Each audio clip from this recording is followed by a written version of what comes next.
Hey everybody, it's Matt. And I think people, for the most part, have me pretty well confused. And I'd like to welcome you to today's show. For those of you watching on YouTube, for those of you who are listening on the podcast, wherever you may be around the world, thanks for joining me because it's you that makes this happen. Without you, none of this really does happen. Really, it's true. And because of you, I think maybe we should have this conversation. A lot of people, I think, some of you anyway, think that you really probably know me, know who I am, know my life, know my history, know probably a lot of you do. I'm sure most of you have Googled. I think for me as a person, very few people actually know who I am. I'm a pretty casual guy, okay? And if there's anything in this world that really aggravates me is this bro culture. I really detest. I really detest this bro culture that America is being taken over by. And as someone who's 43 years old in the news media and has been in the media for many years, I see the bro culture taking over everything, everywhere, everything, every marketing ad is marketed to these bros. I kind of feel like Barbara Mandrell. I was country when country wasn't cool. In a lot of ways, you kind of feel that way, because you see these guys that are walking around wearing these aviators and doing all these weird things, and they're wearing their bright colors, or they're, trying to look like grandpa, act like grandpa, but yet they're really not secure about who they are. And you can tell that they're not secure about who they are simply by the way that they carry themselves and by the way that they try to be this bro that's kind of like wearing a shoe that's too small for them. It's kind of like they just don't know where they fit in with society. Take myself, for instance. I'm pretty damn comfortable in my own skin. I'm a bigger guy. A lot of people assume that I'm probably a slob. If you're watching this on YouTube, you can see me. I mean, a lot of ways I look like a slob. I'm sitting here wearing my Getty cap and wearing, my jacket and my t-shirt, like I usually do. Jeans, boots. They're not designers. And I think that as we look at the culture as a whole, as we look at people as a whole, we begin to have to wonder where this all started. Now, I wear a very specific cologne almost daily. For the past several years now, it's been made by Habibi, New York. Desert Oud. I love this. I wear it every day. I spend a lot of money on it. I love it. When I was a kid, I was wearing this crap called Stetson. And for those of you who might be from the country, you probably remember Stetson.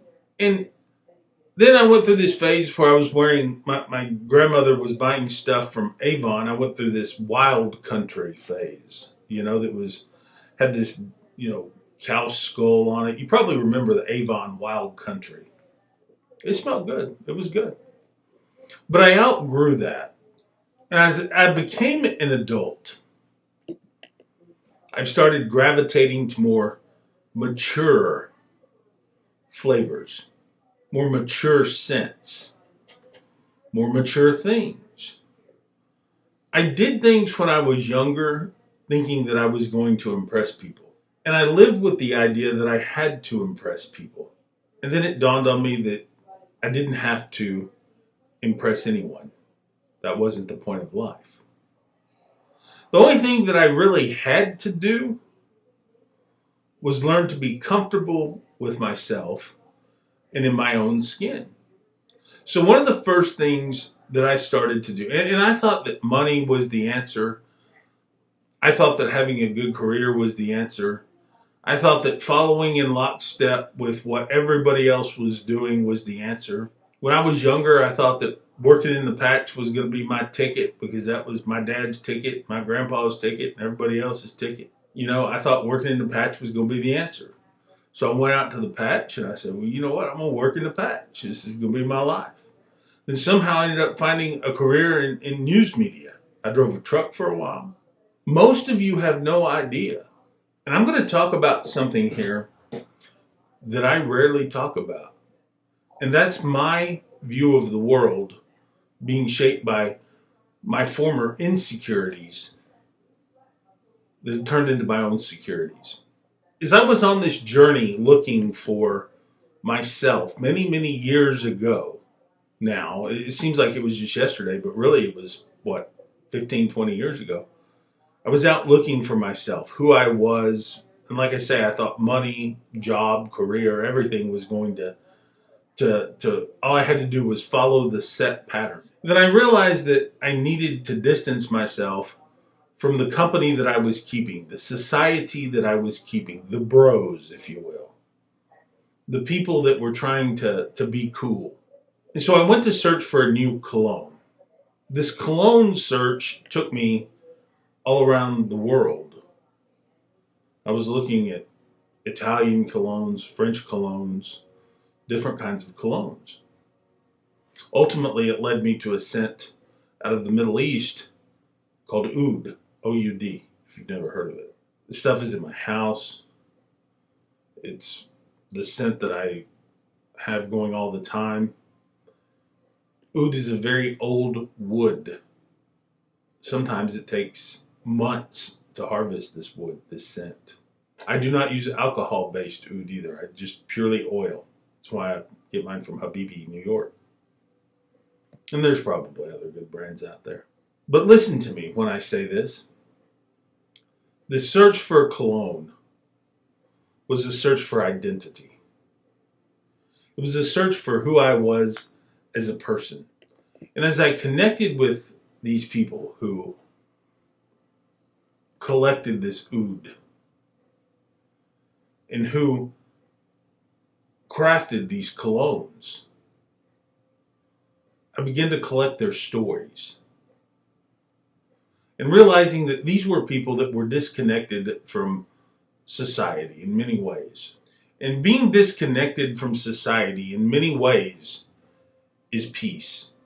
Because then you don't feel like you have to live up to something or someone. Yesterday I did a story on the Dairy Queens and the investment company and all this stuff that was behind them. You know, all this mismanagement and all this and that. These are bros. They're people that are still trying to live up to a certain lifestyle. And when they don't reach that lifestyle, they always look for someone to blame. And they always look for someone to accuse. They always look for somebody to pin it on because they're insecure of themselves. And I get this feeling that's where we are with this bro culture today in the world, specifically in America. This bro culture where you have people cooking on pellet grills and, they're using their Blackstone and they're buying into a brand, a lifestyle that breeds more insecurity, that says, I need more, I need more, I need more. Instead of really just not worrying about being a bro and just be yourself, be who you are. And there's peace in that. I'm really often pulled towards the Eddie Vedder song, Society. It's off the movie about Christopher McCandless, Into the Wild. My clients hear me talk about this a lot. Did Christopher McCandless make mistakes? Absolutely he did. He was totally ill-prepared, unskilled. He didn't know what it took to live out into the wild. But I think that's not the point. The point of Chris McCandless' story in Into the Wild was the separation from society. The separation from this need to seek out acceptance, to seek out belonging through the map, through the road that society tells you to take. That's why we vote the way we do. That's why we think the way we think. That's why we become part of the churches we're a part of, the organizations that we associate with, things like this. Is because we want to be accepted, because deep down, I don't think we can accept ourselves. I don't think that we know who we are deep down. And that's a scary thing. For years, I struggled with this, not knowing who I was, not knowing my true identity. In some ways, that identity still goes on. And when I was talking with the men who collected the oud from the Middle East, this OUD, it came to hit me that there's a joy in craft. There's a joy in solace. There's a joy in not trying to wear a shoe that's too small. There's a peace that comes along with just being yourself and not having to impress others. That's what it means to not be a bro. So I think that what we need to do in society, especially as men,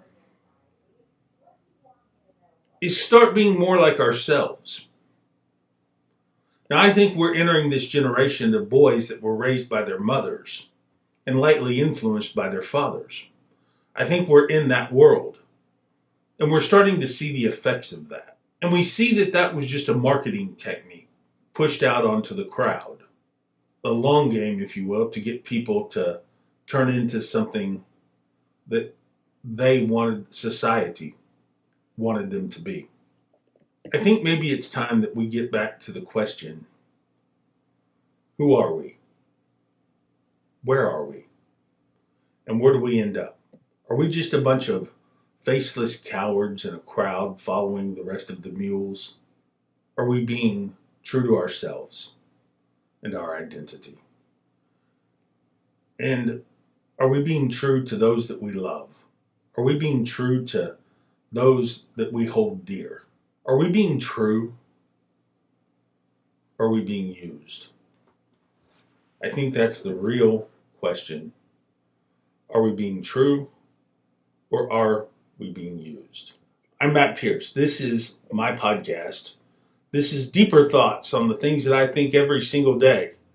I'm glad that you've come along with me, and I look forward to seeing you again in the next episode. Please like, subscribe, comment, and share.